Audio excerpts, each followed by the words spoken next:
मंगल कार्यालय तुम्ही कधी बघितलंय का? नेहमीच त्याच्यामध्ये एक पवित्र वातावरण असतं. पण जेव्हा राजघराण्यातलं लग्न असतं, तेव्हा त्या मंगल कार्यालयाचा जो झाक असतो तो वेगळा असतो. भारतीय संघाची मॅच असली की मैदानाचा झाक हा अशा प्रकारचाच असतो. एक मंगलमय क्रिकेटचं वातावरण आपल्याला बघायला मिळतं. तेच वातावरण मला अरुण जेटली मैदानावरती बघायला मिळतंय. भारतीय संघानं ऑस्ट्रेलियाला 6 विकेटचा दणका देऊन पराभूत केलं आणि त्यामुळे आपल्यासारख्या क्रिकेट रसिकांमध्ये उत्साहाची एकदम लहर पसरलेली आहे. भारतीय संघाचा आत्मविश्वाससुद्धा वाढलेला आहे, कारण या सामन्यामध्ये बॉलर्सनी अप्रतिम कामगिरी केली आणि बॅट्समननी सुरुवातीच्या पडझडीनंतर तोल सावरून विजयाकडे योग्य वाटचालसुद्धा केली, ज्याला KL राहुल आणि विराट कोहलीची पार्टनरशिप कारणीभूत होती. मला वाटतं त्या एका विजयाने भारतीय संघ हुरळून नक्कीच जाणार नाही.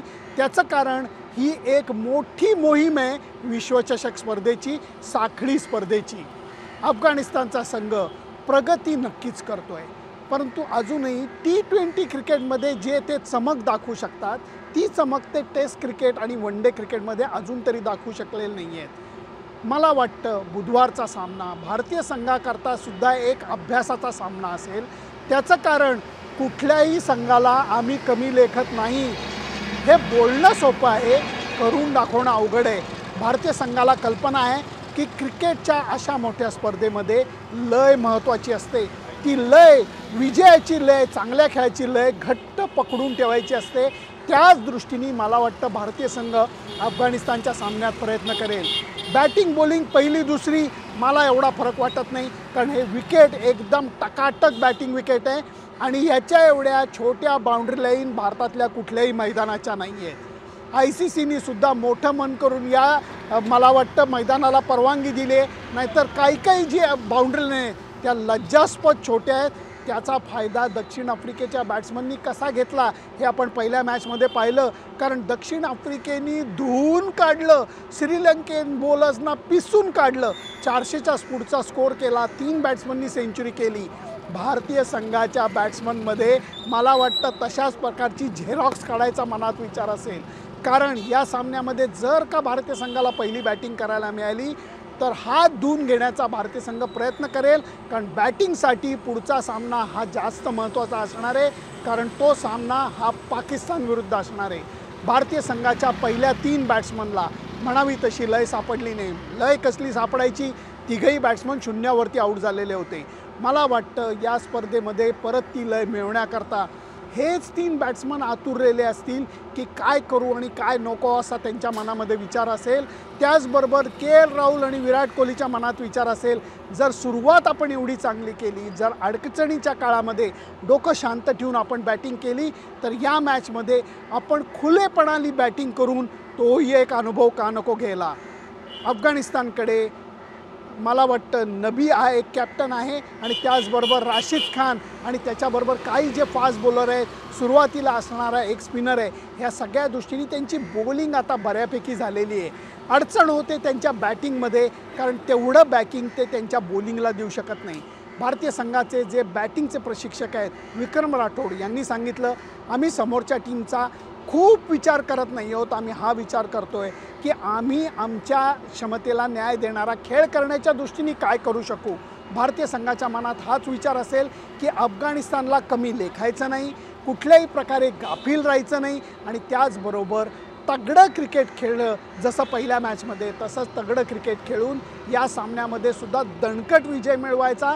नेट रन रेटचा जो आधार आहे तो वाढवून ठेवायचा, जो पहिल्या मॅचमध्ये सुद्धा आपल्याला मिळालेला आहे, कारण आपण तो सामना पटकन संपवलेला आहे. 4च विकेट गमावून आपण अपेक्षित धावसंख्या पार केलेली आहे. पण अफगाणिस्तान विरुद्ध खेळताना ती एक संधी असेल की नेट रन रेट वाढवून ठेवायचं आणि त्यातनंही या मैदानाच्या सीमारेषा छोट्या आहेत त्याचाही फायदा घ्यायचा.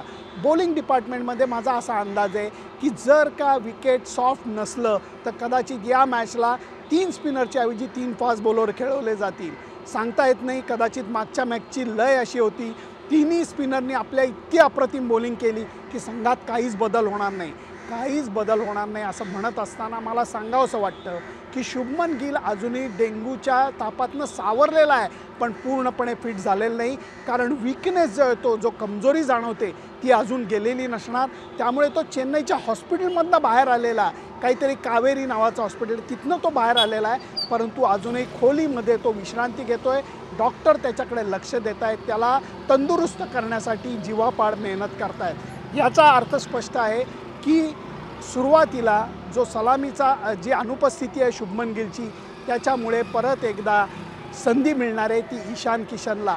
लोक खूप जण म्हणत आहेत की ईशान किशन आणि श्रेयस अय्यरला परत संधी मिळावी का? मला वाटतं जरूर मिळावी. का नाही मिळावी? कारण त्यांना एकच मॅचमध्ये फेल्युअर आलं आहे, अजून काही आकाश कोसळलेलं नाही आहे. ॲम्ब्युलन्स जाऊ दे.